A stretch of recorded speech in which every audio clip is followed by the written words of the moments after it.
All right, it is December the 10th, Thursday. Don't forget, should have gotten your announcements due to the COVID and the different things with the schedule and different instructors. They could not do y'all's orals on Friday, so I'm pretty sure you wasn't mad about that. But so it will be on Tuesday. So Monday will be the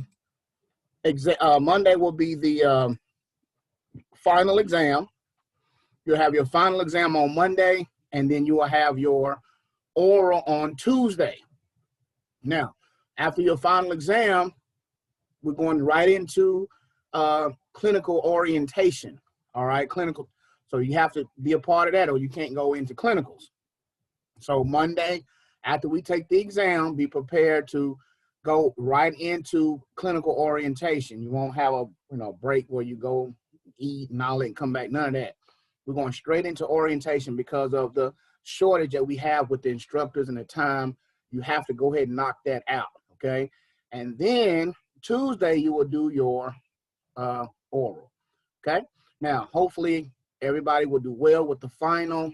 Just for instance, if you were to bomb the final, okay, and then I put the grade in and say, even if you got 100 on your CPR and 100 on your oral, you still couldn't pass, then of course you wouldn't need to take the oral, okay?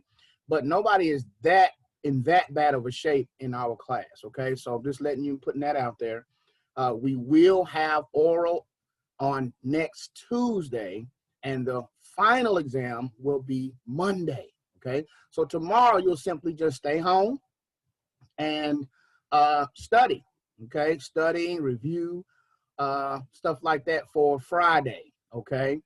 So I'll be online, and we can just do some review, any kind of questions, maybe like a tutoring session on Friday. If anybody had any questions on anything, we could go over a few things like that on Friday, and maybe, of course, a couple of oral questions here and there to help you prepare, okay?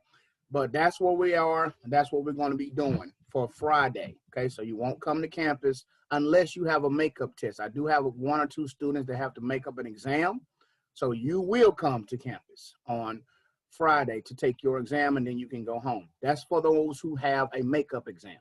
Everybody else, you can just stay home, and we can review for Friday, okay? So that's good news to some. Now, let's go ahead and go into this gas physics. All right, gas laws and physics. Just talked about we have 3 states of matter. Don't forget the 3 states of matter: solid, liquid, and gas. All right, we talk about Avogadro, the mole. So there's some laws you got to remember, right? There's some laws you have to remember with this unit. You got to know that Avogadro's law talks about the mole, right? 1 gram atomic weight of any substance contains 6.02 to 10 to the 23rd atoms. That's considered to be a mole. All right, make it a little bit bigger. Okay, that's 1 mole. And 1 mole occupies 22.4 liters of space at standard temperature pressure, okay? So what you need to know about Avogadro, when they start talking about a mole, that's Avogadro. They say whose law talks about the mole, that's Avogadro.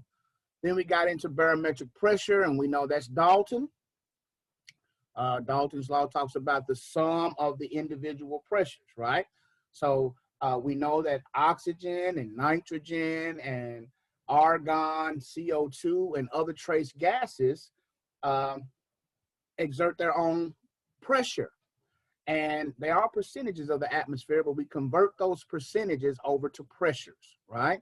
By multiplying that by 760. So for instance, oxygen is 21% of the atmosphere, but if I want to know how much pressure that is, we have to do 0.21 times 760, and that gives us like 159 millimeters of mercury of pressure, okay? Each one of those gases are the same. They have their own pressure. And when you add all those pressures up, they are our barometric pressure, okay, which is a total of 760 millimeters of mercury, all right? Also, that student survey guy, make sure you do the survey, all right? today. If you haven't done it yet, you need to get it done by today. That way they can have all of the data that they need to do whatever they're trying to do, all right? We don't get paid any more money for good ones or worse ones, right? If you like the class and you like the flexibility and you liked what you learned, let them know that in a comment, okay? That'll help me out. If you didn't like me or didn't like how I talk, put that in there, okay? I wouldn't be mad at you for that. I won't even know who did it, okay? Just do what you think is true so that we can have a better understanding, because if it's something that may help me get better, okay? All right, so make sure you get that done. Now, we talked about water vapor also has a pressure, right? How much pressure does water exist or exert in your lungs? Who can tell me? Is it 44? 44 milligrams of water, that's the amount. 44 milligrams, but that 44 milligrams of water exerts a pressure of what? 47. 47 millimeters of mercury. Good. All right. And see, these are just the alveolar air equation getting broke down, right? Kind of just showing you where we got all of the parts to the alveolar air equation, talking about the pressure of oxygen in the lungs. In order to learn that, we had to learn first what the pressure of oxygen is in the atmosphere, right? And then when we suck in that oxygen, then there's some other things going on. There's humidity, there's water vapor, right? There's temperature involved, and there's other things. Nitrogen's in there, CO2 is in there, right?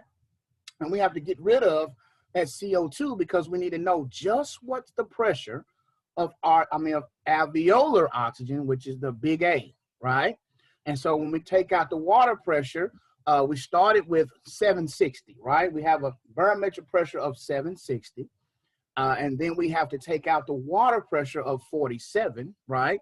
And so that gets us down to 713 in the alveoli, right? 713.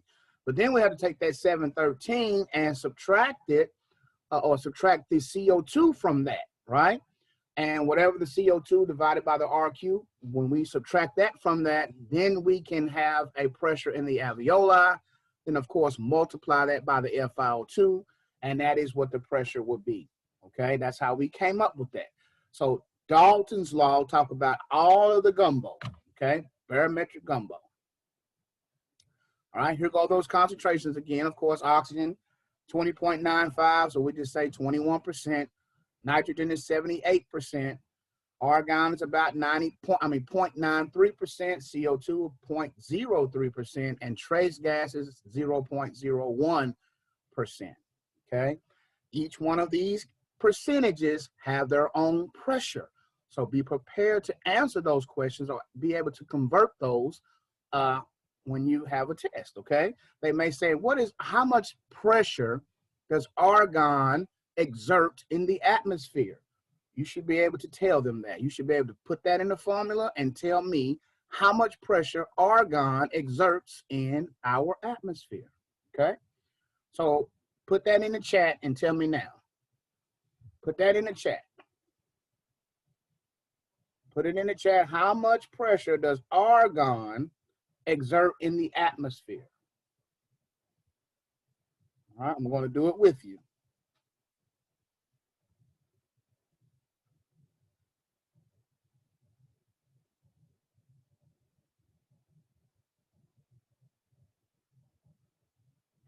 All right.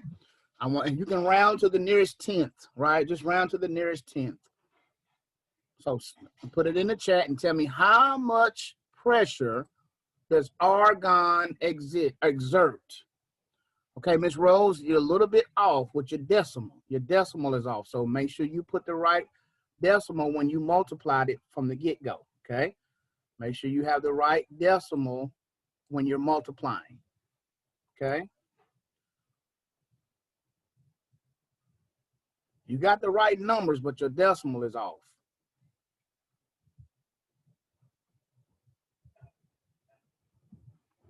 Anybody else? I mean, look, I need Miss Scott and Miss Cummings. If you don't know, just put in the chat, I don't know. Just to make sure we're all together. There you go, Miss Cummings. That's a comma. You got a comma, but I know you meant to put a decimal right there, but that's right.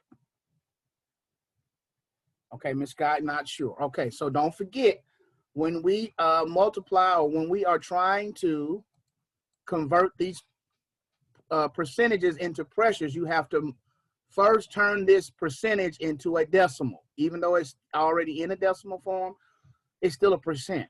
And so to make it truly a decimal, you have to move the decimal 2 places, right? So if I look at my cursor, okay, it starts right here at this point. You go 1, 2. So that will be 0.00, yeah, 0.0093 times 760. 0.0093 times 760 gives us 7.068. So about 7.1, right? 7.1 millimeters of mercury of pressure. That's how you find the pressure of argon, okay? And you do the same thing with the rest of them. Just move the decimal place 2 places to the left.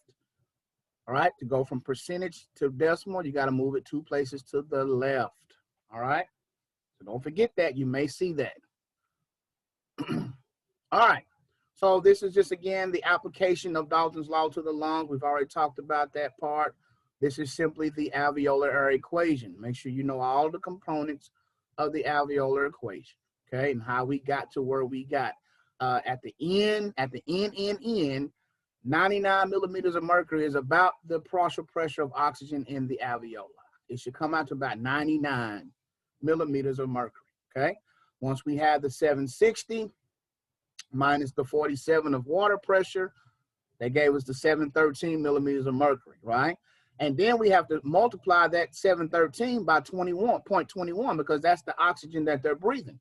If they're breathing more than that, then you have to assume that the alveolar air pressure is going to be higher because they're taking in more oxygen. But if they're just breathing room air, of course, you use 0.21, right? So 0.21 times 713, that gives us 149 millimeters of mercury, okay? But then we have to take out the CO2, right? The CO2, and we know that CO2 is about 40, right? The average CO2 is about 40. So if we take 149 minus 40, that gives us what?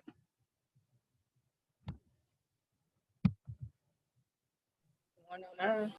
99. You're going to get about 99. And then, of course, you divide by that 0.8. So you come out to be about 99 millimeters of mercury, okay? That's how we get the end pressure of oxygen in the lungs. And don't forget, like we learned last time, that oxygen hopefully and should readily transfer into the arterial, right, into the artery. If it's 99 in the alveoli, then it should be about close to that in the artery, right? All right, hold on one second. All right. Now, of course, this is the application here, or the equation for the alveolar air equation. Gone over that plenty of times. Then we get into these gas laws. These gas laws that govern how gases will do what they do, whether it's temperature, pressure, volume, mass, right? All those things work in accordance to nature, right? And we have a couple of different laws that say, like for instance, Boyle's law says that if temperature and mass are constant, then volume and pressure are inversely proportional. Okay, if the volume goes up, the pressure goes down. Okay, if the pressure goes up, volume goes down. That is what they're saying. They're inversely related. And we talked about Charles's law. Charles talks about temperature and volume are directly proportional. Now, Boyle is the only one, remember, that is inverse. Okay, Charles is directly. Charles says temperature and volume are directly proportional. One of my students I told you before said Charles is watching TV, right? Charles sits back and watches TV, temperature, volume, okay? Gay-Lussac says that pressure and temperature are directly related, right? So they say Gay-Lussac hurt his back, right? Gay-Lussac hurt his back, so he's in physical therapy, PT. Gay-Lussac hurt his back. He's in physical therapy, pressure, temperature, okay? Help you remember it. Good enough for me. Don't forget that all gases are measured in Kelvin, and that's how you find Kelvin, Celsius plus 273. All right. Then, of course, the cylinders. No way for me to really get you to memorize these cylinders, guys. You just have to go back and look at this lesson plan. This PowerPoint is in your module. So make sure you know the agencies that regulate gas administration, okay? The recommending bodies, okay? Safety systems. You know, we got color coding as a safety system. Pin index safety system talks about the pin and yoke assembly, right? Got the pin positions, right? Oxygen is 2 and 5, air is 1 and 5. A lot of times the test questions will ask you what is the pin position for air, okay? 1 and 5. Oxygen is 2 and 5. Carbon dioxide is 1 and 6, all right? That's the pin index safety system. Keeps you from putting the wrong regulator on the wrong cylinder.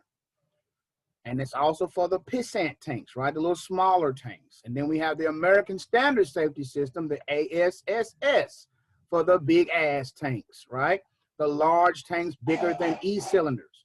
So we're talking about H tanks, G cylinders, all those big tanks use the American Standard Safety System, which is the nipple and threaded nut.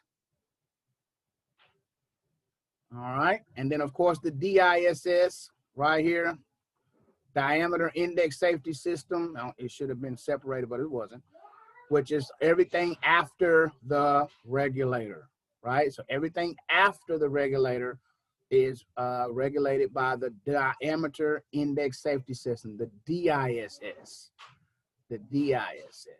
okay? Don't forget about the qualities of cylinder gases. This is all cylinder gases right here, okay?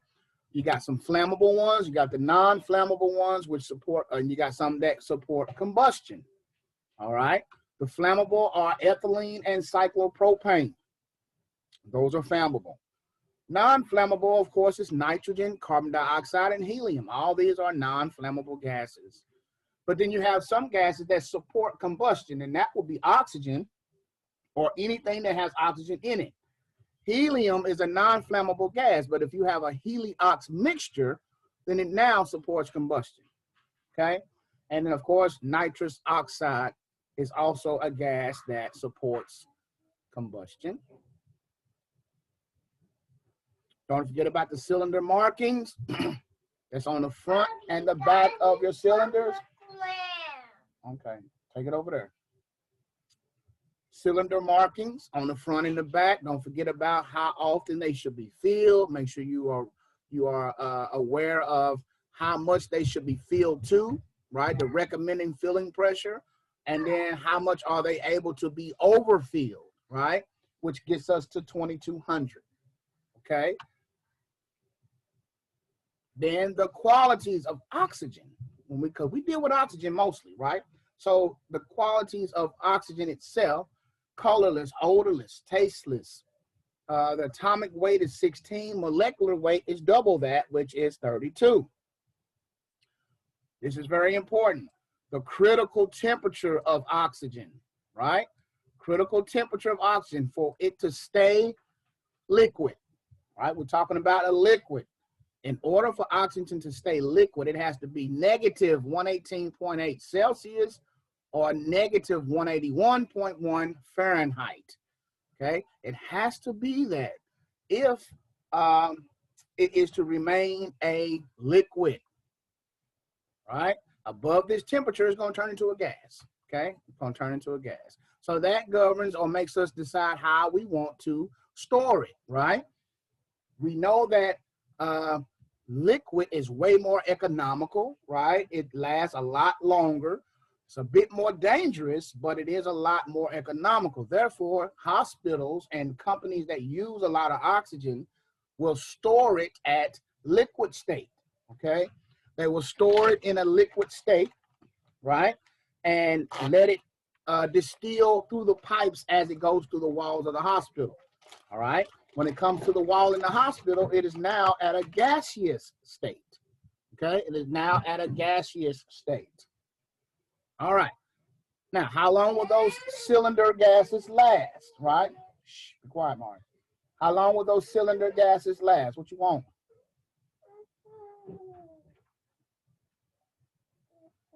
You hurt your finger? Okay. Yeah, go up, brother.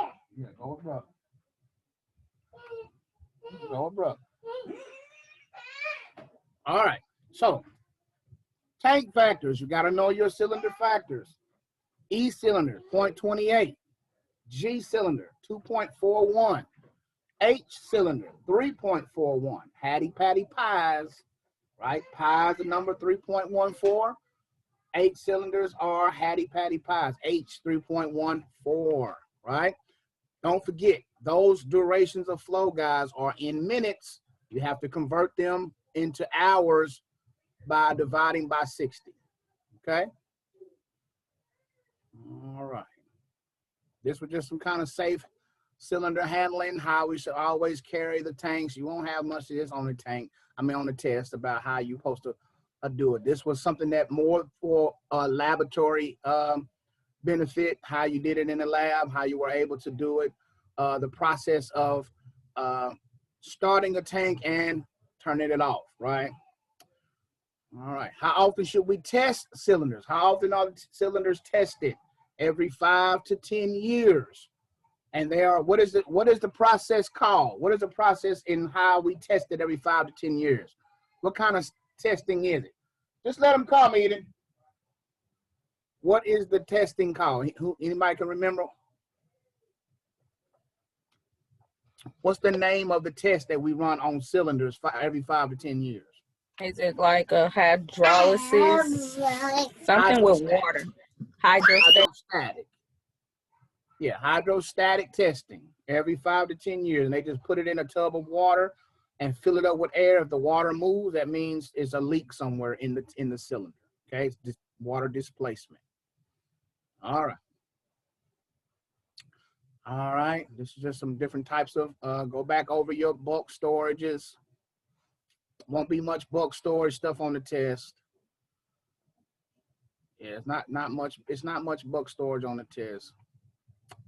Let's see here. Of course, here we go with liquid O2. Don't forget the critical temperature of oxygen, but this is how we store it, right? We don't store it right at the critical temperature. We will store it way colder than the critical temperature, right? So -297 Fahrenheit is where we will store it in. That way we don't even worry about it turning into gas, right? There's no chance that it's going to turn into a gas while it's sitting out in the hot sun, right? Because when we store it in these thermos type vessels, but they could be outside, right? And if it could be 100 degrees outside. So we have to make sure that they are very, very cold. Also, this one, when you think about it, this is probably how they're going to store this coronavirus vaccine. One of the vaccines have to be kept at a super cold temperature. Well, these, using the same storage they do liquid O2, would be a great idea for them to store the vaccine because it's going to stay cold. Okay. Now, the difference between how much is left in a liquid and how much is left in a gas, you do the tank factor and multiply for gaseous O2, but for liquid, you have to simply weigh it, right? However much it weighs, you multiply that by 344, and that's how much you have left, okay? The weight times 344. All right, we talked about being most economical. The reason why it's so economical is because 1 cubic foot of liquid is equal to 860 cubic feet of gaseous O2. That's a lot. That's storing a lot, right? That's storing a lot. It's kind of, if you think about it, it's kind of when we think about storage, you think about a credit card. Say you have a credit card that holds $1,000, right? Or versus 1,000 ones, right? Which one would you rather have in your pocket? The credit card that has $1,000 on it or 1,000 ones, right? That's what they're trying to say. It's more economical to store it. So I could have 1,000 credit cards, right, and have a whole lot of money, but it doesn't seem like a lot because it's more compact. That's why we use liquid O2. This was a picture here, of course, of just how oxygen is piped into the building, into a hospital, right? This is a liquid cylinder here. You'll have the guy here who fills, or girl who would come, lady would come and fill this oxygen cylinder, liquid O2 cylinder, and then it will go through these distilling pipes, which will heat it up a little bit and turn into gas. That gas is then pumped in through the hospital in the walls, and it facilitates the whole hospital. Don't forget that the working pressure, what's the working pressure of all reducing valves? 50 PSI, right? 50 PSI. We want to get it down to 50 PSI because the pressure inside the cylinder is 2200. A full cylinder is 2200 PSI. And so we can't put that on somebody. It'd be too much pressure. We have to get it down by the use of a regulator, right? The regulator would get it down to a working pressure of 50 PSI. Yeah, don't put nothing on my floor, dude. Go color. 50 PSI. All right, now home use for oxygen, we have concentrators. We have something called a concentrator, which will continuously produce oxygen as long as you have electricity. So this person doesn't have to use an E-cylinder all day long. They can put the E-cylinder in the closet, store it, or in the trunk of their car, and use this concentrator when at home, okay? There's two types of concentrators. Don't forget the types, the difference between the two. Got the membrane and the molecular sieve, okay? Don't forget the difference between the two. Again, as we're closing up this one, regulators and flow meters. The regulators, we use those regulators to reduce the working pressure down to 50 PSI, okay? We can either do that in one stage or multi-stages, right? Depending on the pressure relief valves that are in the regulator. If it's just one pressure relief valve, it's a single stage regulator, right? If it's more than one, it's a multi-stage. Simple as that. These are just a couple pictures of some regulators here, and these are actually flow meters. What type of flow meter is this? Somebody tell me the name of this flow meter. Thorpe tube. The Thorpe tube, good. Thorpe tube. And the Thorpe tube, as you're going to learn, can be either compensated or not compensated, right? This is just talking about the regulator. We just talked about that. Okay, Mari. Okay. So the flow meters, you got the Thorpe tube, right? It can be either compensated or not. Remember, this is coming in from the wall right here, guys. This is the ball, or the float. And this is the needle valve, okay? In a compensated flow meter, the needle valve is distal to the float. That means it's after it. That's let you know it's compensated, right? But there's some other things. It will say it's calibrated at 7 degrees. If it's written on there, that's compensated. Or if you plug it up to the wall and this needle valve, this float goes up and falls back down, that's another sign that it is a compensated flow meter. What? You didn't get no chocolate this morning. I'm gonna fix your pancake, okay? Okay. All right. All right. You're not gonna have a question on the uncompensated Thorpe tube. Just make sure you know what compensated is and they can't trick you, okay? Don't let them trick you on the question. The needle valve is distal to the float, okay? That means it's compensated. All right, then we got into the board-on gauge. We see this one on the 8-cylinder that we've been using in the classroom, right? You've got the pressure here and the flow meter here, okay?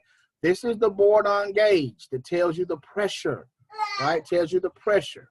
It measures pressure but reads flow. Don't forget that. The board-on gauge measures the pressure, but it can read the flow, okay? It reads the flow. It's got a flow meter on it as well, okay? Heliox. Anytime we have a heliox mixture, just remember, 80 to 20% O2 flow, the flow will be 1.8 times the meter reading. So if the meter says 2 liters per minute, but they're on an 80 to 20 heliox mix, then you're going to do 2 liters times 1.8, and that's how many that's how much flow they're actually on, okay? The flow meter could read 2, like this right here. Say this right here is on 2. See how that's one at about 2? Well, if that's a heliox mixture that they're on, they're actually getting more than 2. They're getting 1.8 times more than what it's set on, okay? So just know that. It's not really a big deal, but because helium is less dense than oxygen, it comes out a little faster than you think, okay? All right, that's the end of that one. Are there any questions on gas laws and physics before we move on? Any questions on gas laws and physics before we move on? All right, there are no questions. Let's take a break. It's 8:50. Let's take a break till 9 o'clock. Break at 9 o'clock, and we will come into medical gas therapy. Okay, medical gas therapy. And that's talking about our low flow systems and our high flow systems, right? Low flow and our high flow systems. That's what we will do when you come back from break. I'm going to pause the recording here. All right, guys, let's get back started. Before we get started with the medical gas therapy, I hope you all did the homework for last night. I didn't get a chance to look at it, but I had you do the study guide for E, right? Some of you did it really quick, and that's good. Is anybody that's here have any questions on that study guide from homework last night? It was E. Tonight you're going to do F, right? Yeah, so you do tonight, you do F, which is what, Thursday. Friday, you do, over the weekend, F, H, I. Yeah, so do F, H, I over the weekend, right? Try to work on F, H, and I over the weekend. Don't really worry about J because we just did J. You know, I really don't make students have to do that one because we just fresh on your mind. We just took that test. So tonight you will do F, right? You did E last night, F, then H, I over the weekend, okay? H and I over the weekend because humidity and pharmacology and ABGs, those are the ones that people have a lot of problems with, right? And then, of course, the pulmonary mechanics, but we went over that, told you to go over that study guide as far as the spirometer, the spirogram. Make sure you can draw that, all right? Make sure you can draw that spirograms. That's going to take away so much of your problems when you take the test, if you just know how to do that, right? It's like when I was young, we had G.I. Joe. He said, knowing is half the battle, right? If you're able to at least just know that, then you'll be good to go, okay? Good to go. All right. Now, medical gas therapy. Medical gas therapy. This is the world we come into, guys. It's a joke, but it's true. Think about it. We get our oxygen from trees, right? We get our oxygen in the atmosphere comes from transpiration in the trees. I think that's the word. But, you know, they use carbon dioxide in the atmosphere and they give off oxygen. We cut all the trees down, we won't have anything to breathe. I don't know if you knew that or not, but yes, that's where oxygen comes from our trees.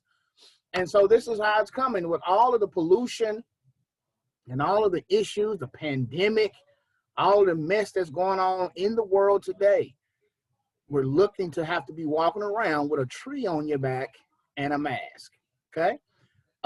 This is so fitting for today and what we're, if we don't protect our world, this is what it's going to be like, guys. You're going to run out of tanks, right? You'll run out of oxygen. This is what it'll be like. So be very careful. And he got it even worse because he's so big, right? He's a big guy, so he's taking more to have to breathe. So be careful, because as it be a joke today, it could be definitely reality tomorrow. Take care of the earth. You only got one. All right. Medical gas therapy. Why do we give oxygen? 3 reasons, guys: to treat hypoxemia, decrease the work of breathing, and what? What's the third one?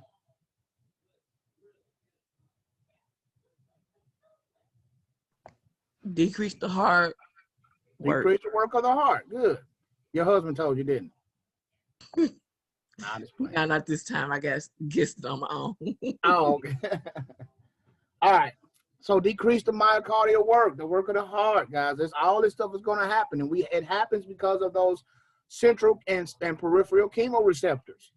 If the oxygen is low, we give it to treat hypoxemia, which is hypoxic hypoxia, right? And then we also give it to decrease the work of breathing, because when the body recognizes that the oxygen is low, right? The peripheral chemoreceptors and the peripheral chemoreceptors, when they realize that the oxygen level is low, they trigger your lungs to breathe, right?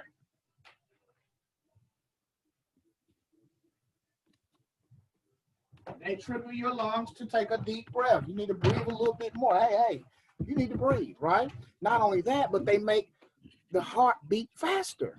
So the peripheral chemoreceptors is what's responding to a low oxygen, not the central. They only respond to the CO2, right? But the peripheral chemoreceptors are responding to a lack of oxygen, which is increasing the work of the heart and increasing the work of breathing. So when we give oxygen, we get the PaO2 back up and we knock out that excess work. Okay, that's what's happening. All right. Nice picture of the heart right here. Just for knowing, what is this right here, guys? What is this? Somebody tell me, what is this structure right here?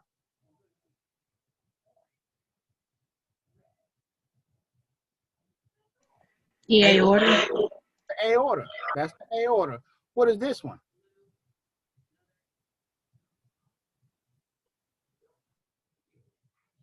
What is this? Pulmonary valve. No, not pulmonary valve. Artery. Pulmonary artery. That's the pulmonary artery getting ready to go off to the left, or the patient's right and left lung. Okay. And then let's see. What about this structure? What is this structure? So it might throw you off because it's not the colors that you're looking for. But they're not like that inside your heart. They're not blue and red in your heart. And superior vena cava. That's the superior vena cava, right? Going into what is this area right here? The right atrium. Right atrium, then the right ventricle.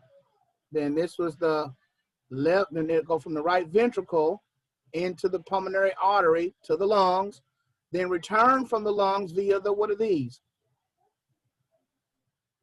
These two little pulmonary vein. Pulmonary veins, and pulmonary veins dump into the left Atrium. Down into the left ventricle. See how much bigger the left ventricle is and stronger, because it's going to push blood through the aortic valve into the aorta and then to the body, right? And these are the common carotid arteries. This is what you can feel when you're feeling your pulse in your neck. That's these coming up through your neck to your brain. Okay, that's the heart. All right. So hazards. Once we decide to give the oxygen, don't forget there's some hazards to look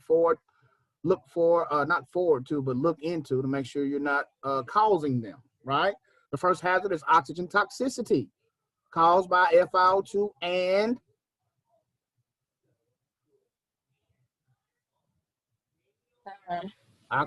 oxygen toxicity is caused by FiO2 and time. Huh? Time. Time. FiO2 and time. Wait a minute. Okay, I'll get your cup. Wait a minute. It's in your room? I'm going to get it. Just sit right there. I'm going to get it. All right. So generally, FiO2 is greater than 50% for more than 24 hours. So that's the FiO2 and time component. That's when you can start going into a little toxicity, over 24 hours. Don't forget, any amount of oxygen is okay if done less than 24 hours. Okay? Don't forget how it manifests. Sometimes it's a little pain, little edema or consolidation, atelectasis, highly membrane formation, right? So a lot of little things that can be the manifestation. How do we know, right? Because you can't just look at somebody and say, oh, he got oxygen toxicity. There's a few things we have to look into. Okay, how long has he been on this much oxygen? For about 32 hours. Oh, okay. So he's been on this much for longer than 24 hours. And then he's having a little consolidation. He's having a little atelectasis, right? Let's look at some of the symptoms. He's had a little retrosternal pain. That's pain behind the sternum, a dry cough, a little shortness of breath, and paresthesia. Well, he probably has oxygen toxicity. Okay, that's how you have to try to process of elimination on your diagnosis. You can't just say because he's been on it more than 24 hours, he automatically got it. You know, just not, not automatic now. Okay, it just can cause that in over 24 hours. They saying be careful and watch for that in about 24 hours. All right. All right. This is just some of the stuff here. How toxicity of the oxygen can cause different problems, like in the eyes. You might become a little blinded. You can have some fibrosis in the eyes, nearsightedness. You can have some seizures. Respiratory could be like jerky or twitchy. Irritation, that's that pain behind the chest, behind the sternum, right? Coughing, shortness of breath, tracheobronchitis. And ARDS can eventually come if you keep on doing. That's why in ARDS you learn we keep our FiO2s down, right? ARDS, we try to keep the FiO2 less than 60. That's why, because ARDS can come from oxygen toxicity. So if you already have oxygen toxicity, we don't want to make it worse. You know what I mean? We don't want to make your ARDS worse by giving too much oxygen. So we will, okay, go drink it. No, I need some milk. It's milk in it. Oh, Go drink that and I'll get back with you in a minute. Go drink it. Go drink it, dude. All right. Excuse me, y'all. All right. Atelectasis. Ooh, wait a minute. What is this?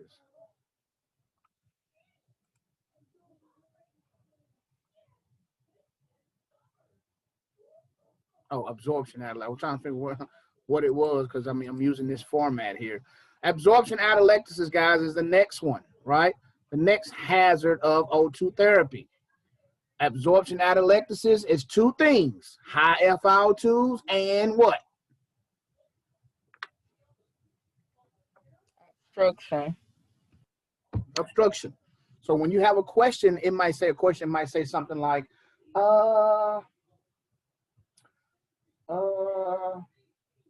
this patient was on 80% FiO2 and this and this and this and this.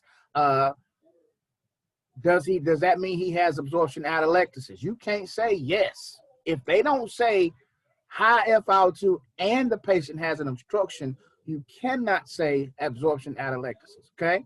You have to. They're going to trick you and try their best to use all the terms that they can use and leave that obstruction out. If you don't see high FiO2 and obstruction, it is no longer absorption atelectasis. It's also known as nitrogen what? Absorption atelectasis is also known as nitrogen what?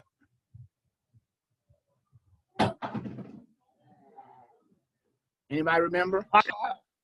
Nitrogen washout. Because nitrogen, you know, nitrogen is the big dog, right? Nitrogen is the big dog of the atmosphere. The atmosphere is 78% nitrogen, okay? And so when you breathe it in, it's holding the alveoli open. That's the force that's holding your walls of your alveoli open, right? And that mixed with surfactant, right, allow the alveoli to remain open in the presence of a large one or anything, right? It can stay open. But if you have an obstruction and then you start to wash all the nitrogen out, then what? Okay, let me fix you some more. Go on the couch, I'll fix you some more. Let me get you some more. Okay. If in the midst of that, when you brush all of that nitrogen out, when the nitrogen is now washed out, then he just moves his hands. Oxygen is not strong enough to keep the alveoli open. It doesn't have enough pressure. It's only 159. Nitrogen is like 590 something. So if you wash the nitrogen out, the alveoli falls below critical volume and collapses. All right, so nitrogen washout or absorption atelectasis must have high FiO2 and obstruction. Come on, Bill. Stop that whine. All right. All right. Oxygen-induced hypoventilation. That's the next thing. Hold on one second.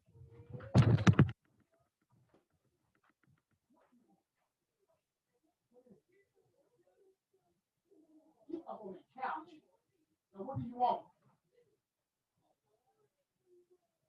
Milk?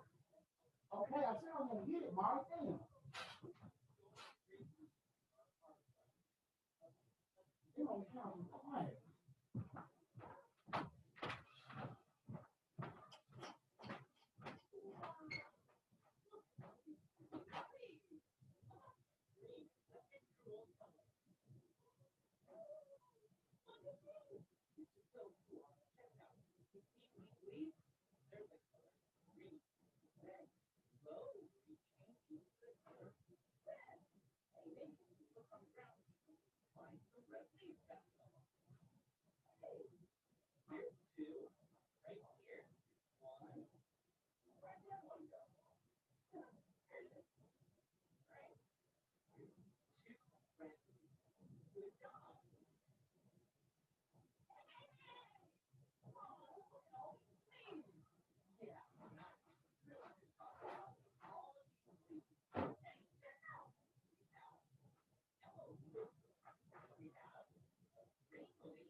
All right.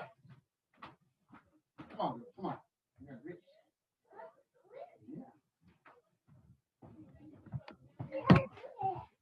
Yeah, Daddy got grits. Come on. I got it. All right. Hypoxic drive.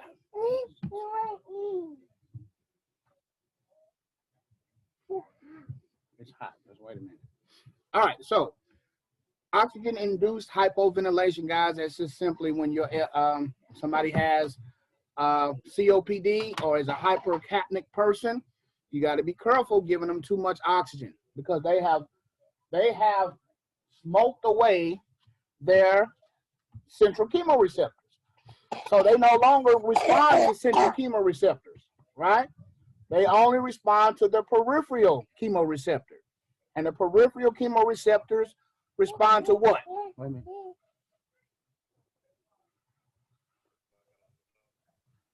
What do the peripheral chemoreceptors respond to? Hypoxemia.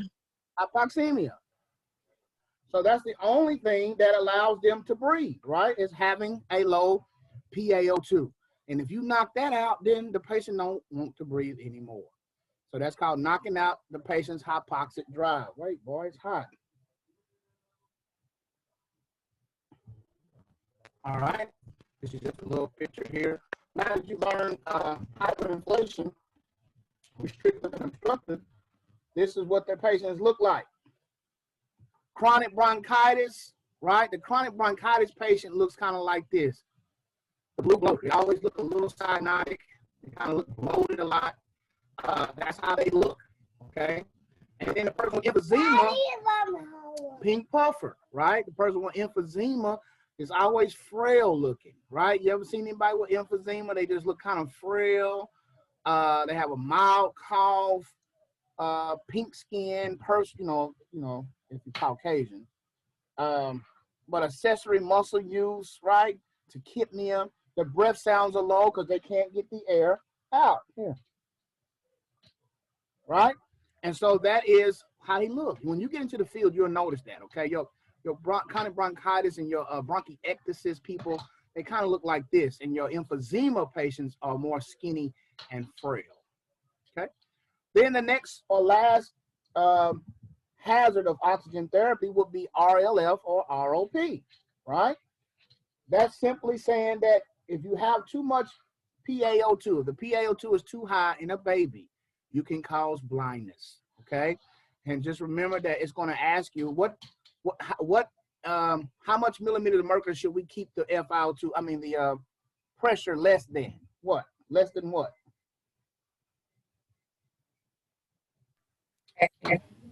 80. Less than 80 millimeters of mercury, okay? As long as we keep it less than 80 millimeters of mercury, we should be okay, all right? Once you start creeping up higher than 80 millimeters of mercury with an infant, then you start running the risk of RLF or ROP. So be very careful, because babies, remember I said babies drop hard and fast, okay? Hard and fast. All right, so these are the general guidelines of oxygen therapy. Remember that it don't matter how much oxygen you're on, guys, as long as it's less than 24 hours, then you're okay, okay? Let's see here. I always want to use the minimal amount, don't forget. So that's what we're getting ready to talk about now, our low flow and our high flow devices. If Mr. Johnson come in and his sat is like 89, 88, you know, you don't jump straight to putting a tube down his throat, right? Use a little bit. We can use 2 liters of oxygen, use that. If that don't work, we move on up to the simple face mask, right? And go from there, okay? And monitor the patients closely. So that brings us to our low flow systems. Don't forget the criteria for a low flow device. Must be, the main thing is C. Everybody say C for me. Say it, read it to me. Consistent, regular ventilatory pattern. Thank you. If they don't have a consistent, regular ventilatory pattern, they do not qualify for a low flow system, because you're not sitting there looking at their tidal volume saying, well, I think that's 300. I think that's 700. You don't have that time for that, all right? You can see if they're breathing faster than 25, and you can see if it's not regular. If it's all jacked up, no, big, short. Daddy, Yeah, I get it. Irregular does not necessarily mean fast, guys. They can be breathing too slow, right? Less than 12, or breathing real shallow. That's not consistent. So don't think that inconsistent means just because he's breathing hard and deep. That doesn't necessarily mean it by itself. Short and shallow is also inconsistent, because if they're breathing real slow or real shallow, then that oxygen that's building up in their reservoir might be too much for them, okay? So they need a high flow system if it's not regular, consistent ventilatory pattern. All right, let's talk about some of the low flow systems. Make sure you don't have to go through all of these, but make sure you know about the low flow systems, right? Don't forget the dichotomies of tidal volume and FiO2 in a low flow system. As the tidal volume increases, the FiO2 going to go down. Don't forget the analogy I use. What analogy did I use to give you that? Riding in the car. Farting in the car. All right, so every time your spouse farts in the car, for now on, for the rest of your life, I want you to think about Mr. McCarthy and his air entrainment analogy. If you let the window down, you're going to entrain more outside air, and it's going to kill the percentage of the fart, okay? It's just as easy as that. All right. Now, the low flow systems we have, of course, our binasal cannula, simple O2 mask, partial rebreather, and non-rebreather. We also have the nasal catheter, right? We have the nasal catheter and the, what was the other one? Nasal catheter and something. Here they go right here. The nasal cannula, also known as prongs. Don't forget they're very economical, comfortable. Like on the oral exam, it's going to ask you, what are some of the advantages of a nasal cannula? Well, here they are right here, guys. Economical, right? Economical, comfortable, right? Patient can eat or talk. That's some of the advantages of the nasal cannula. What are some of the disadvantages of the nasal cannula? Somebody tell me the disadvantage. It can dry the nasal mucosa. Yeah, dry nasal mucosa. Imprecise FiO2. We can't give a guaranteed FiO2. We can estimate it, but we can't give a guaranteed FiO2, right? So those are some of the things that are, and then they can't, they can't eat, okay. All right, and so if that doesn't work, if the nasal cannulas don't work, we go up to the simple face mask, right? Don't forget the flow ranges. If they say the flow ranges of nasal cannulas up to about 6 liters, right? Up to about 6 liters. What about the flow value for a simple face mask? What is the flow range for a simple face mask? 8 to 10. No, that's for the non-rebreather and the partial 5 rebreather. to 8. 5 to 8, good. That's all gone. Here go your cup. Go sit down on the couch. Get my glasses. Go get on the couch and drink your cup. Get on the couch. Good boy. All right, so 5 to 8, good, is the flow range for a simple face mask. And if we go up to the non-rebreather or partial rebreather, then that flow volume or flow range is 8 to 10.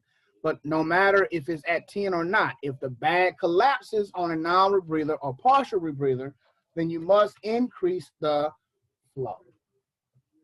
Okay, good. All right. Now, if we do have a nasal cannula, and we said we can't guarantee the FiO2, but we can estimate. We can estimate what the FiO2 is about by using the rule of 4s. Okay, the rule of 4s. Miss Scott, is Miss Scott with us? Yes. Okay, you remember we talked about this when you got the rule of 4s down packed now? Yes. All right, cool. So 2 liters of oxygen is about 28% by going by 4s, because actually oxygen is 20.94%, right, in the atmosphere. So 1 liter is about 24%. 2 liters, 4 more, 28.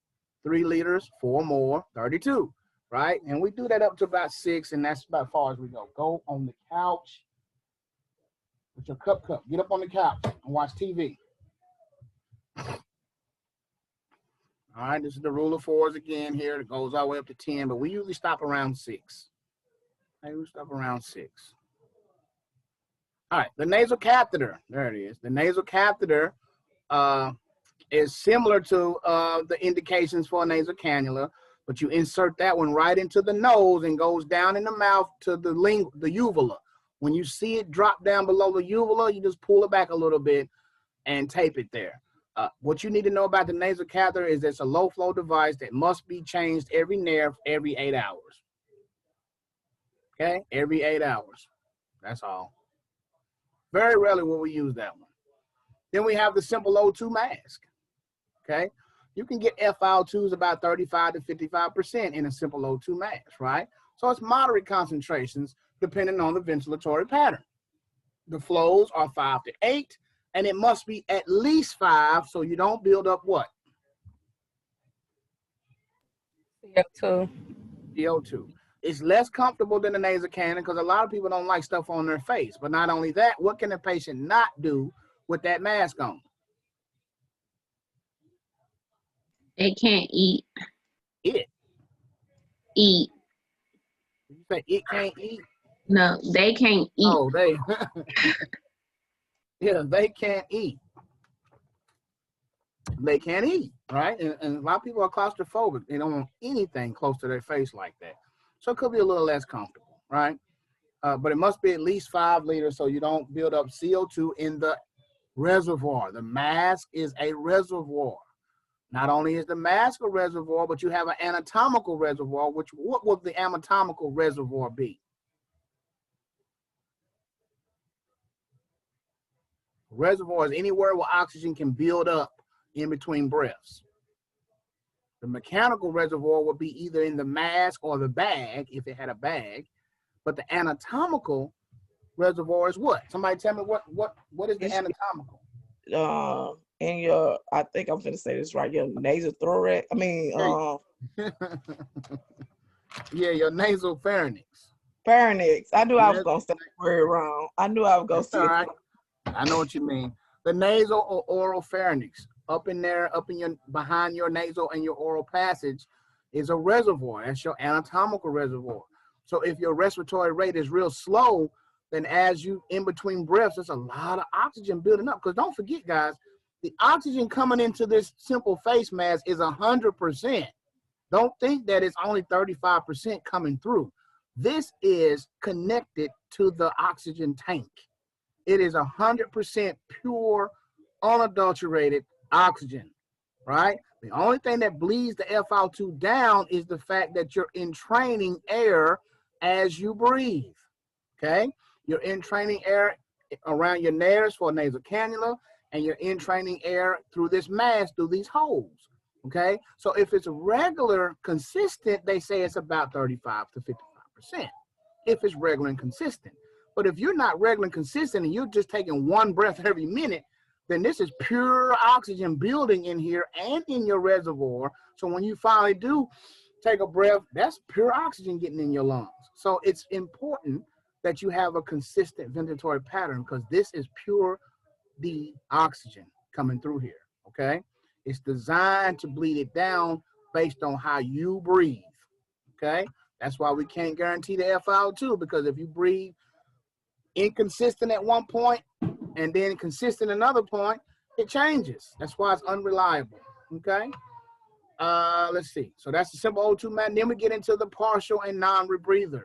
You already know the difference between the partial and the non-rebreather. We've gone over that several times. Are there any questions on the partial or non-rebreather?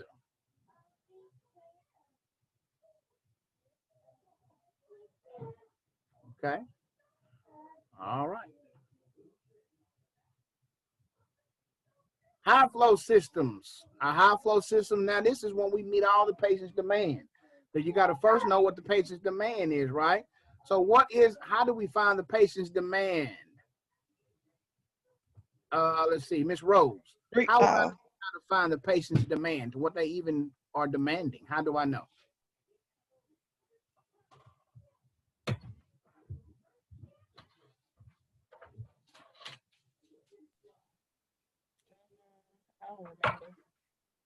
Miss Rose, you with us?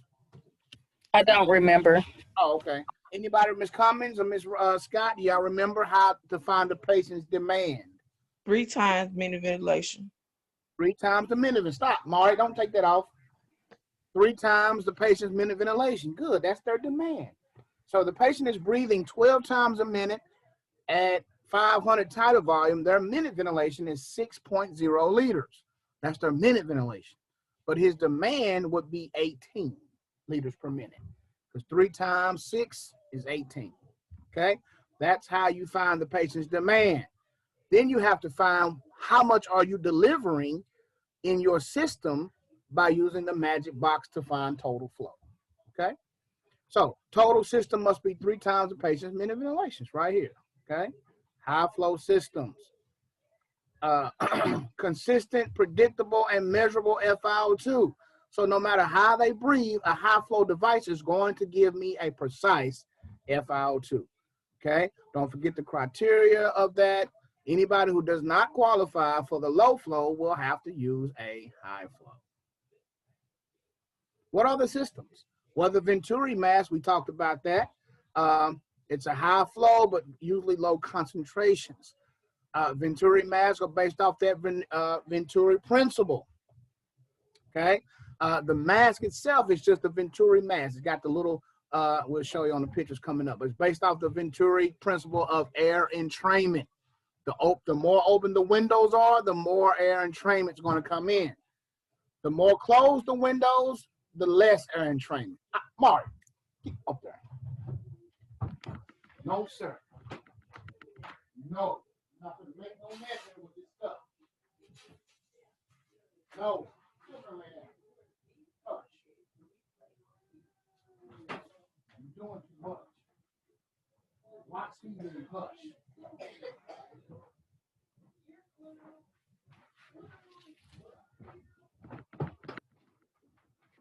All right.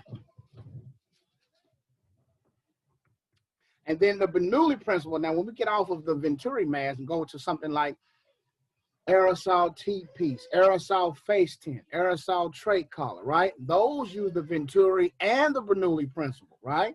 And the Bernoulli principle is that little tube that sits down in the water like a straw, and when the gas passes through that restriction, the radial pressure decreases and velocity increases.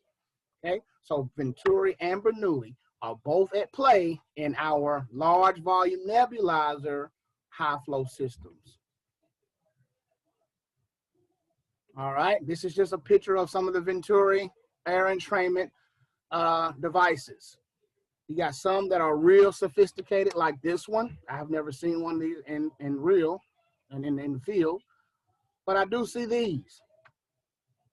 These are the most common ones you will see. The color corresponds to the FiO2. We showed you that in lab and in the lecture, so you go back and look at that lecture. I had these and I put them up to the camera to show you the difference between the orifices and all of that. So look at that if you're not familiar. All right, this is just another picture of the setup of the air entrainment port. Notice the bigger the jet orifice, the less the FiO2, okay? Well, I'm sorry, the jet orifice will be a higher FiO2, right?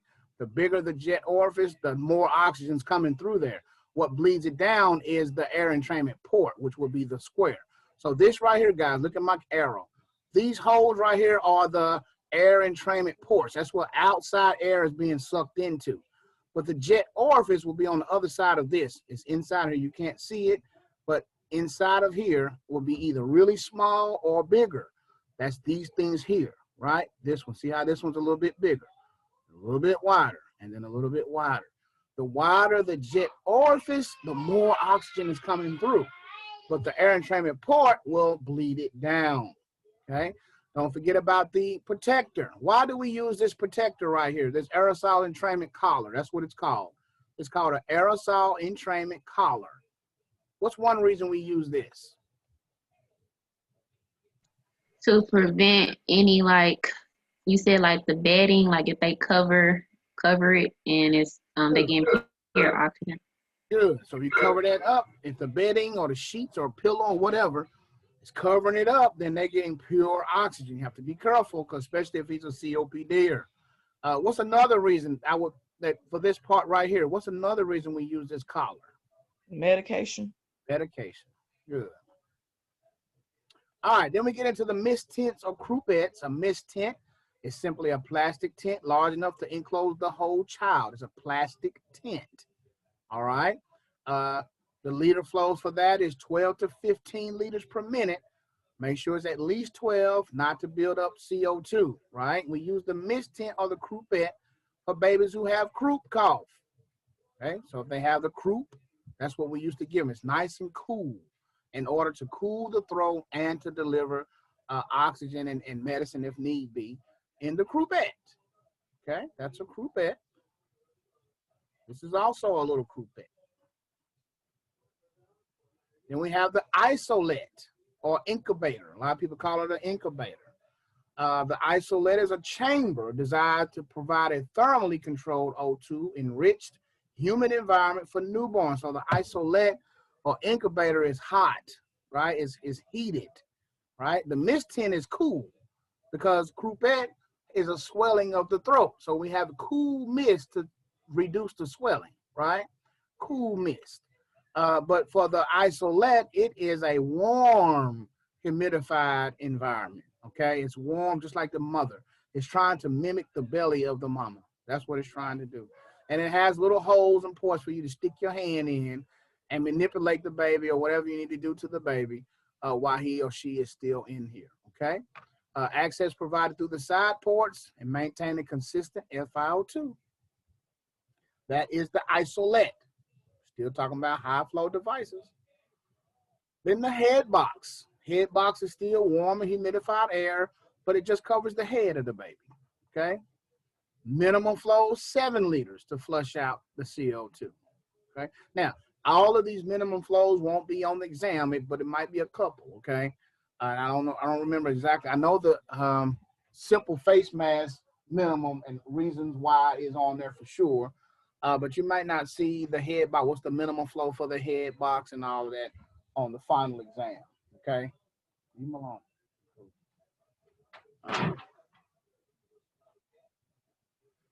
All right, we throw the football a little later.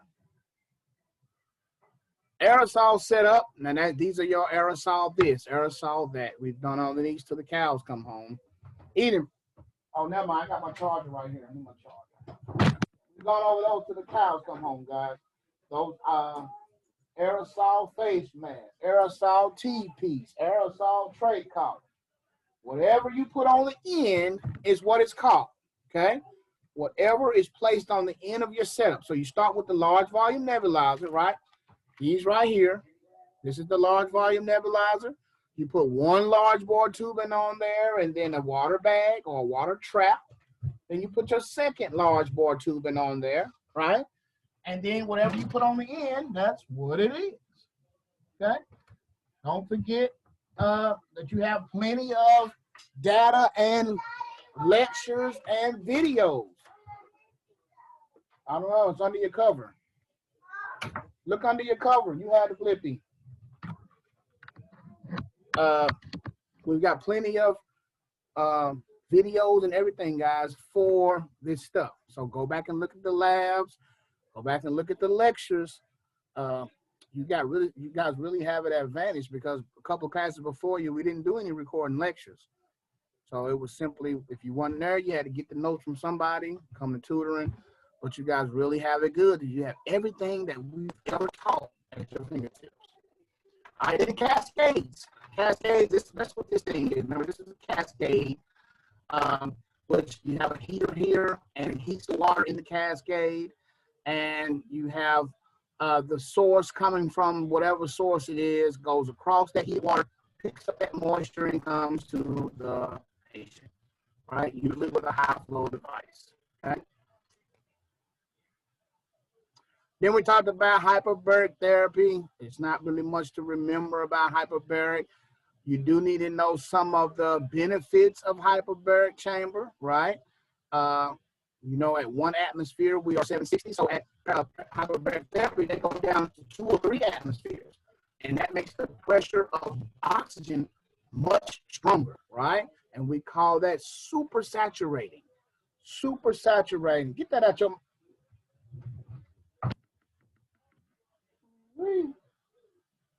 Lay down. Super saturating. We use it to treat decompression sickness, right? And a whole lot of other ills that are faced by our patients. All right, hold on. Okay, super saturation, yeah. So PaO2, which is usually 99, right, or 80 to 100, right? 80 to 100 is usually the normal PaO2, PaO2. It can go up to 1500 in hyperbaric chamber, so that's very, very beneficial, okay? So there's some reasons why we use it. Make sure you go back and look at some of the reasons why we use hyperbaric chamber, okay? One of the most important ones is the effects of carboxyhemoglobin. What happens if we have carbon monoxide poisoning, right? Carboxyhemoglobin, if they breathe in 100% on a non-rebreather, it's going to take about 80 minutes for that to be gone, right? If they on room air, it takes 5 hours, right? 5 whole hours. If you pull somebody out of a fire and just sit them on the curb, it's going to take 5 hours before all of the carboxyhemoglobin is down to a normal level in his blood. If I pull him out the fire and put him on 100% oxygen, it's going to take 80 minutes. That's 1 hour and 20 minutes before his carboxyhemoglobin is down to a normal level. But if I put him in a hyperbaric chamber, it's going to take 23 minutes and it'll be gone. So that's how therapeutic hyperbaric chambers are, okay? It also helps the white blood cells fight infection, right? All kind of things. Neovascularization helps make new capillary beds in poorly perfused tissue, right? So somebody who has diabetic gangrene and those type of things down in the legs, bad circulation, and may get the leg cut off because it's dying, it's becoming necrotic because oxygen is not getting there, right? Put them in, we can put them in hyperbaric, and that will start to make new capillary beds and get that oxygen and blood pushed down to those places in the legs where they can save that leg, save those wounds, right? Here are all the ones that benefit right here. These are the things that benefit from hyperbaric oxygen therapy, HBOT. Hyperbaric. Marty, get your hand out your mouth.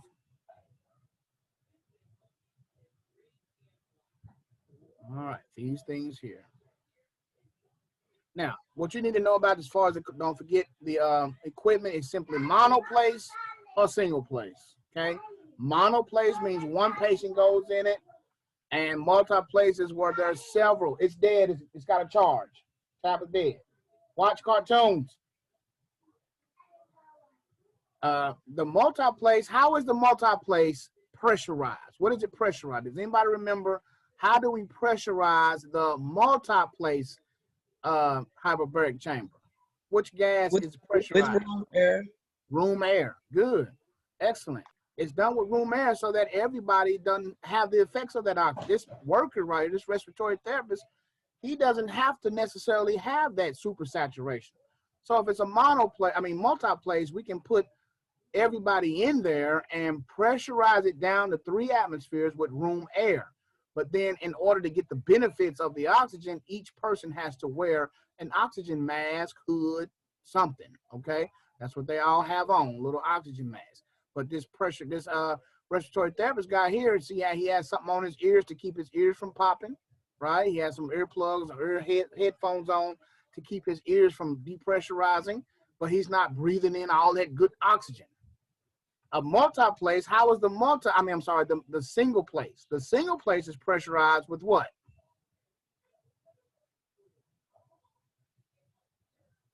Oxygen. Oxygen, good, because since she's the only one gonna be in there, well then we can pressurize it with oxygen and she doesn't have to wear an oxygen mask, right? She don't have to have one of these big bulky masks on or nasal cannula or anything. She can just slide on in there, close it, we pressurize it down with oxygen and cut the TV on. All right, so that's the difference between multiplace and single place. Then of course there are some hazards and contraindications for it. Make sure you're looking at those. All right, go back and kind of look at some of the hazards of hyperbaric oxygen. Then we get into analyzers. One thing you really need to know about analyzers, guys, is which one measures which what, okay? Some of them measure the partial pressure of oxygen. Some of them measure the actual percentage. And the 4 types you have are paramagnetic, also known as physical analyzer. You don't have to know the intricate details about it. You don't have to remember all of that, okay? Wait a minute, paramagnetic. Okay, paramagnetic or physical analyzer. Move on. All right, electrical analyzer.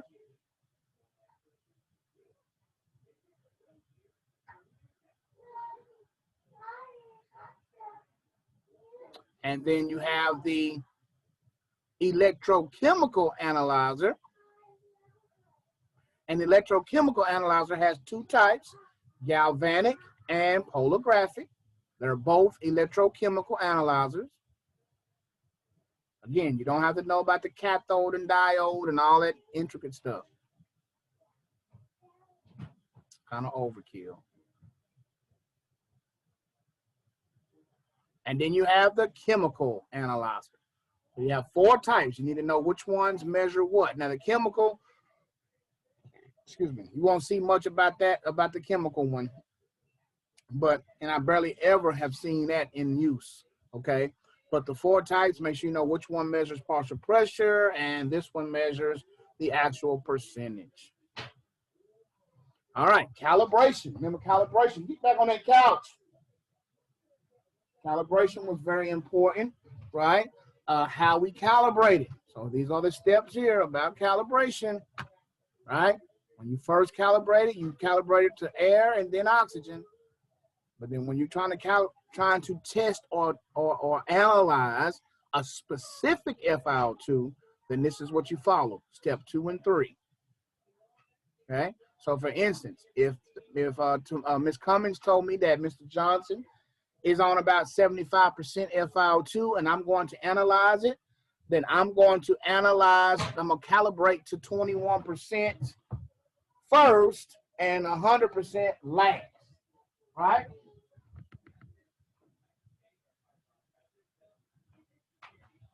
That's how I'm going to do that. If I think it's greater than 60%, then I calibrate to 100% last. If she told me he's on 30% and I want to go test it or analyze it, then I'm going to calibrate to 21% last, right? So I'll put it on 100%, measure that, right? And then put it on 21%, measure that, and then put it under his stream and analyze his stream, okay? Don't forget about the possible sources of error. There are some possible sources of error in the analyzer. Weak batteries, torn, wet, or leaky membranes, positive pressure.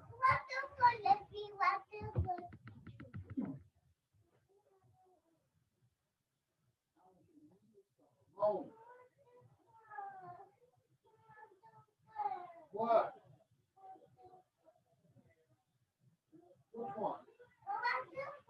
This one? All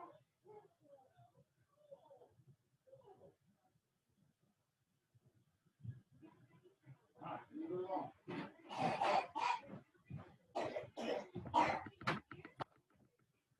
Here go Blippi. And get on the couch. All right, so those are the things that could cause possible sources of error, okay? Possible sources of error. Now, there will be a multiple on your test. What all could be the reason why the analyzer is not working? And it might be 5 or 6 things. Make sure you choose just these: weak batteries, torn or wet, leaky membranes, persons on positive pressure, or altitude, right? They could be at a higher altitude, okay? All right. All right, that is the end of that one. It's 9:50. We'll take another 10-minute break. Okay, that was perfect. Come back at 10 o'clock. 10 o'clock, we will go over the next one, which is humidity and aerosol therapy. Humidity and aerosol therapy, I will go over those. And that will be all we do as far as those reviews. Then I will start asking sample test questions. I'm going to put up a few of the sample final exam questions. And who all's there, you'll cut your camera on, and I'm going to put up a few questions and let you answer them. Not all of them, but a few. I'll just skip around. I can't record it. So during this break, anybody who's not on here, that you know their number, you need to call them and say he's about to review a sample final exam. You might want to log in, okay? Because I'm not going to record it, okay? So go ahead and take your break. We'll come back at 10 o'clock. Call your friend, your fellow classmates, if you have their numbers. See if they'll come on in so that we can go over a few. Just like I did the oral questions, I'm going to ask a couple of you guys some of what you get for number 1. What do you think for number 8, right? I'm just going to put them up on the screen and let you stab at it. All right? Sample final exam questions. Tomorrow, we'll be doing the same, right? We're just going to be reviewing from home, right? And I'll be doing after I have a test, somebody's going to be taking a test, but I can do this while they're taking the test, no problem.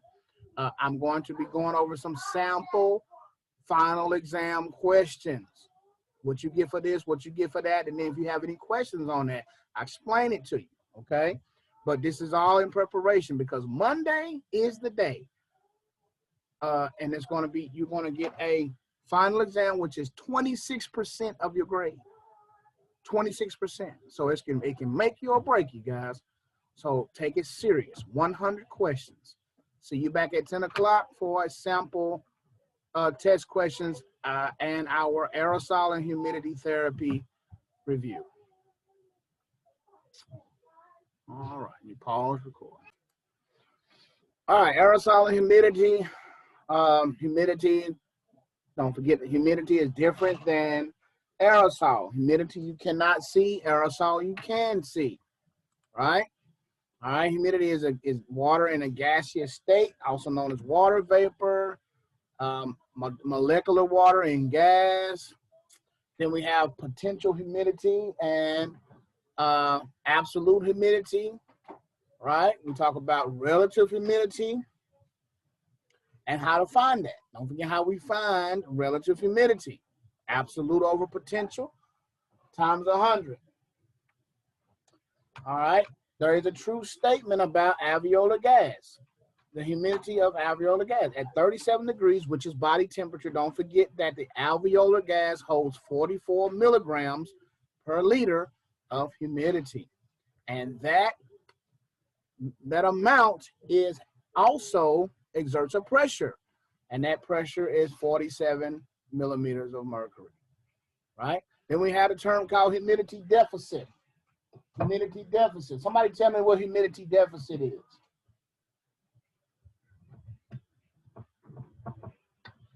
The amount of humidity and the alveolar gas minus the humidity inspired. Good. That's exactly what it is. All right. Then aerosol. What? Aerosol is particles you can see. Right? Aerosol is water in the air that you can see. Water particles suspended in the air. On the couch, flip it. Also known as mist or fog. You can see it. Aerosol you can see, right? Don't forget the aerosol has to be able to stay suspended. So that's the stability of it, right? And there are certain things that can affect the stability of an aerosol, like gravity, temperature, right? Those kind of things can affect how far or how deep the aerosol can get, right? Penetration and deposition is very, very important because what is carried on our aerosol particles? What do we carry, or what is carried on aerosol particles that's beneficial to the person? Medication. Medication. So we want that medication to make it all the way to the alveoli. Go sit down. Right? So if it doesn't make it, then it's not beneficial. So therefore, we have to be careful about the stability of the aerosol, and that's about how big it is, right? How big the particles are, and like that, okay? This is a little chart kind of showing you where they get deposited at. The main thing was 1 to 3 microns is the therapeutic size. 1 to 3 microns is what we want it to be. All right. Don't forget the indications for aerosol. Some of the indications are the same as humidity, right? But the major differences would be to produce a better cough and also to deliver medications. Those are the things that help with aerosol, or this difference between aerosol and humidity.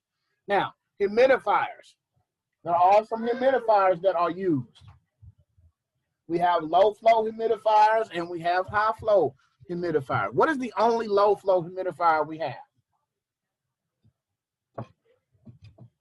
There's only one low flow humidifier.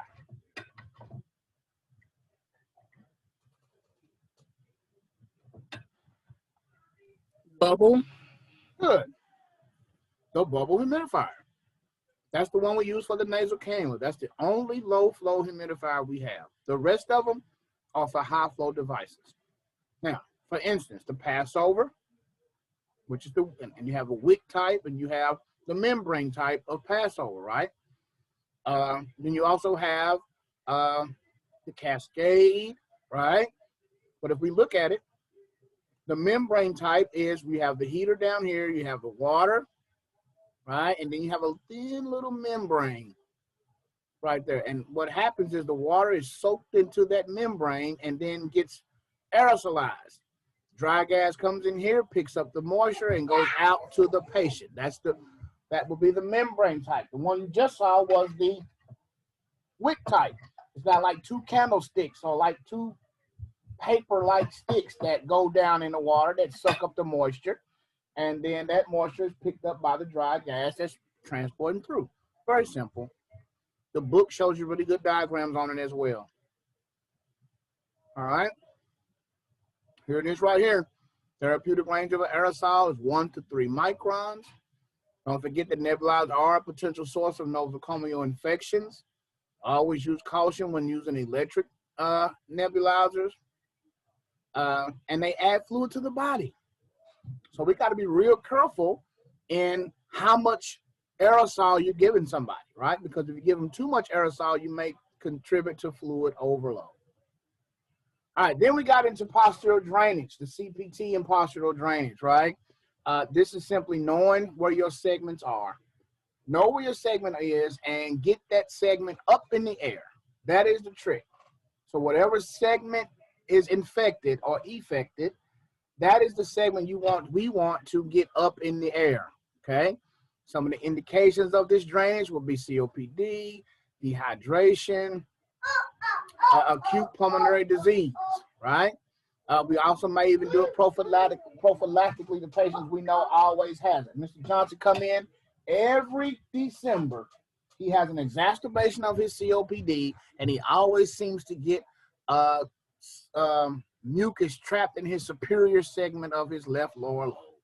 Like when you know your history of your patient, we might do a prophylactic. Not as you hear, Mr. Johnson, we're gonna go on and put you prone, beat on your back a little bit to make sure you don't get accumulated secretions, right? And of course, know the positions for each lobe. All right, now, contraindications. There are some relative contraindications to this. You know, empyema is infection and pus in one segment. You don't want to drain that into another segment and make the other segment become infected, right? Flail chest. Flail chest is when you have 2 or more ribs broken in 2 or more places. All right, and those are the rest of them there. Any questions on the contraindication?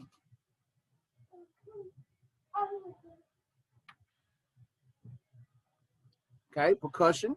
Don't forget we can do percussion by hand and we can do it with a machine, right? We've gone through all of those when we went over those in lab. So percussion is when drainage is not working. We can beat on the chest a little bit or percuss the chest with either a machine or with hand to help along to move those secretions. Some of the same contraindications, right? You don't want to be beating on that empyema and getting it to spread in other places. Tuberculosis, you don't want the tuberculosis to become free and start to be all in the rest of the lungs or exhale. The patient starts exhaling that tuberculosis, then you got it, right? So that's important.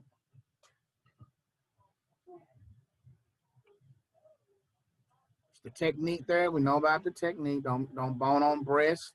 Don't percuss over a woman's breast. Don't be all on their spine and sternum. Okay, common sense. Then vibrations. Vibrations can happen after or alone. We can do that after or alone. After CPT or alone, and it's simply by locking your arms and you shake the patient really fast as they exhale, right? Exhale only, not inhale. Take a deep breath in and then let it out, and as they exhale, you will shake it, right?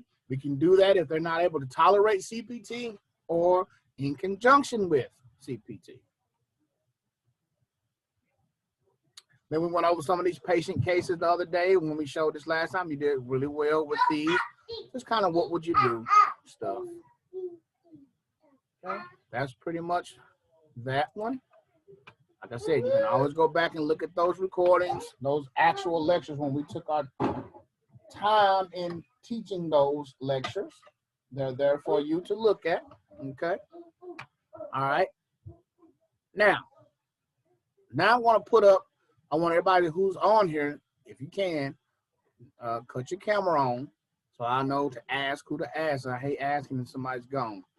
Cut your camera on, and I'm going to put up some sample final questions. I'm going to stop the recording, and I'm going to ask questions. I might start it in like 8, 9, and 10 or something like that, and I'll give each person a question. And matter of fact, each person can answer all the questions because there might not be enough on the screen for everybody that's here. So if I put, for instance, 8, 9, and 10 up, I want everybody to work on those questions, and I will ask you what you think on those for those answers. Okay, so I'm about to put them up now, and I'm going to start with 14, 15, and 14, 15, and 16. You may even be able to get 17 without looking at the choices. I'm going to now stop the recording. All right, we have just finished the review for today. Went over some sample final exam questions. Everybody did well. You guys did well. I only missed a couple, but that's how they look, okay? And if you're feeling good about that, you should do fine throughout the whole thing. Tomorrow, well, tonight, do study guide F. All right, study guide F is your homework. Turn it in by midnight. Tomorrow we will go over some more. We stopped on the, what did we stop? We stopped with